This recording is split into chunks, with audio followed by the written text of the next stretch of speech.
Selamat pagi saudara-saudari yang dikasihi Kristus. Mari kita mengawali hari baru ini dengan mendengarkan firman Tuhan yang diambil dari Injil Yohanes pasal 20 ayat 1 dilanjut ayat 11 sampai dengan 18.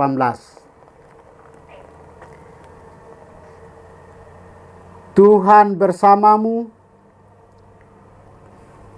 Inilah Injil suci menurut Yohanes.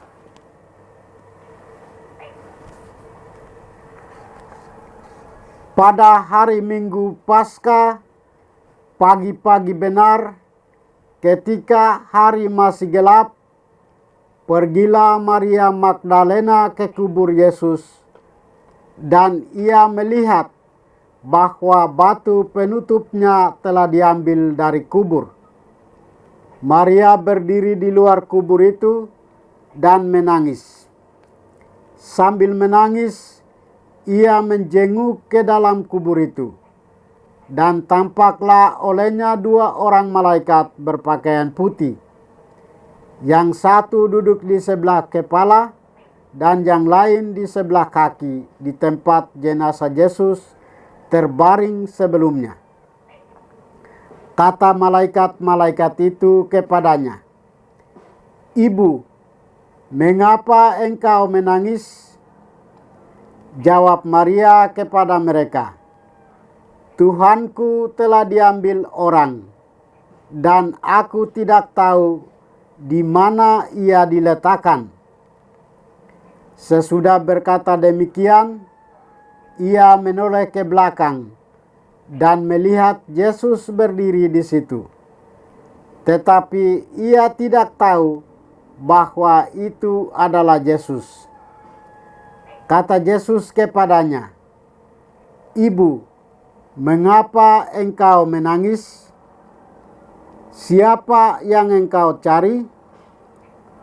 Maria menyangka orang itu penjaga taman, lalu berkata kepadanya, "Tuan, jikalau Tuan yang mengambil dia, katakanlah kepadaku di mana Tuan meletakkan dia, supaya aku dapat mengambilnya." Kata Yesus kepadanya, "Maria." Maria berpaling dan berkata kepadanya dalam bahasa Ibrani, "Rabuni," artinya guru. Kata Yesus kepadanya, "Janganlah engkau memegang aku terus, sebab aku belum naik kepada Bapa. Tetapi pergilah kepada saudara-saudaraku, dan katakanlah kepada mereka bahwa sekarang aku akan naik kepada Bapakku dan Bapamu, kepada Allahku dan Allahmu."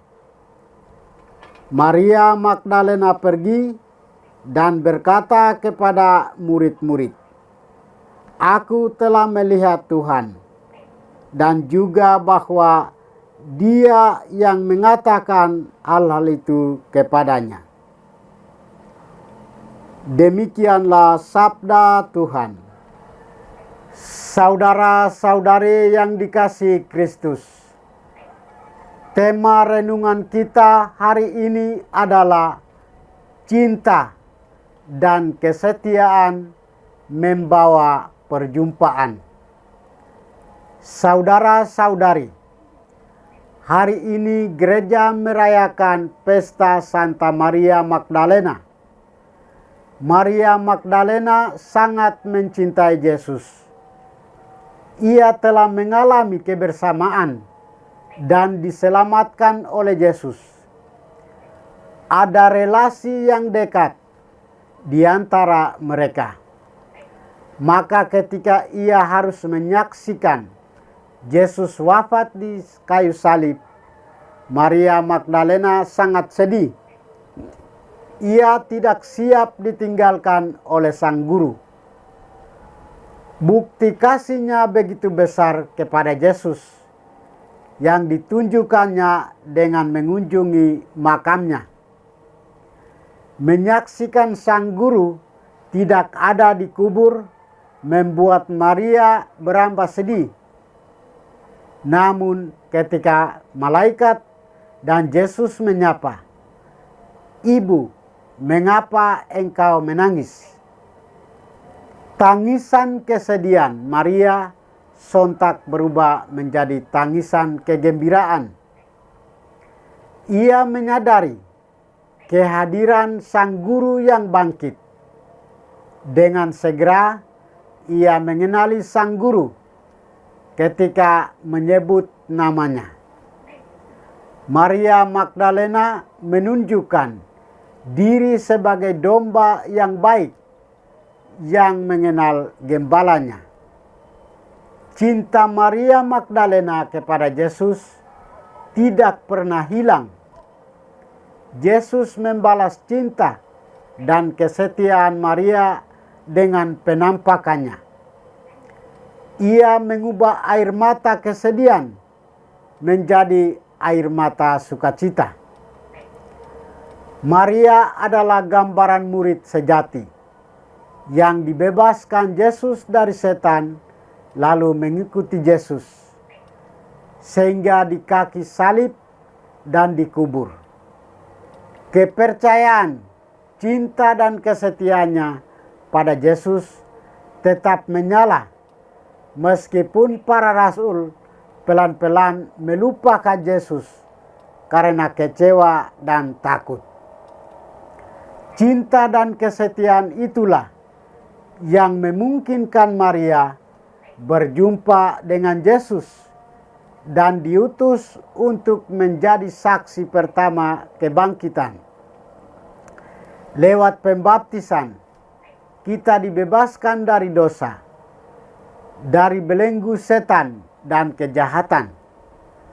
Proses pemuritan tidak selesai sampai di situ. Kita harus tetap mengikuti Dia dalam hidup kita dan turut memikul salib. Pengalaman Maria Magdalena mengajarkan kita bahwa ketika kita berjuang untuk tetap setia dan mencintai Yesus dalam segala situasi, Yesus pun akan setia mendatangi kita dan memberikan kekuatan kepada kita pada saat-saat sulit hidup kita.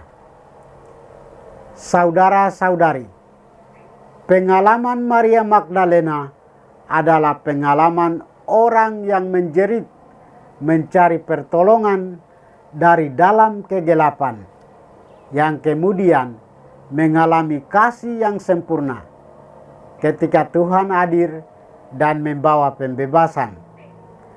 Kebebasan diri dari kegelapan itu dibayar dengan kasih yang tulus, yang tidak lagi menuntut tetapi memberi, yang tidak lagi demi pemenuhan apa yang dibutuhkan dirinya, tetapi semata-mata demi orang yang dikasihi itu. Di dalam Yesus, ia menemukan sasaran cinta tersebut, sehingga ia tak lagi berpaling ke jalan yang salah. Pribadi yang dibaharui itu layak menjadi kekasih Tuhan, karena ia telah terlahir baru. Inilah doa kita pada hari pesta Santa Maria Magdalena, saksi kebangkitan Kristus. Tuhan memberkati kita. Marilah kita berdoa. Tuhan, pagi ini kembali kami naikkan syukur dan permohonan. Terima kasih sudah menjaga kami saat kami tidur maupun bangun. Terima kasih untuk udara sejuk dan segar pagi ini. Bukalah mata hati kami, mampukan kami memandang kemurahan dan karya-Mu, serta memuji dan memuliakan-Mu melalui pekerjaan dan pelayanan kami hari ini. Bimbinglah kami selalu untuk menyadari kesalahan kami dan bertobat, sehingga kami sungguh rendah hati mau membuka hati dan siap menerima rahmat-Mu yang tinggal dalam hati kami. Kristus terang dunia, berkatilah keluarga kami, jadikanlah kami alat kasih-Mu, dan pantaskanlah kami menjadi hamba-Mu yang setia. Demi Kristus Tuhan dan pengantara kami. Tuhan bersamamu. Semoga kita sekalian, orang-orang yang kita kasih dan doakan, seluruh aktivitas kita hari ini dilindungi, dibimbing, dan diberkati oleh berkat Allah yang Maha Kuasa, dalam nama Bapa dan Putra dan Roh Kudus. Amin.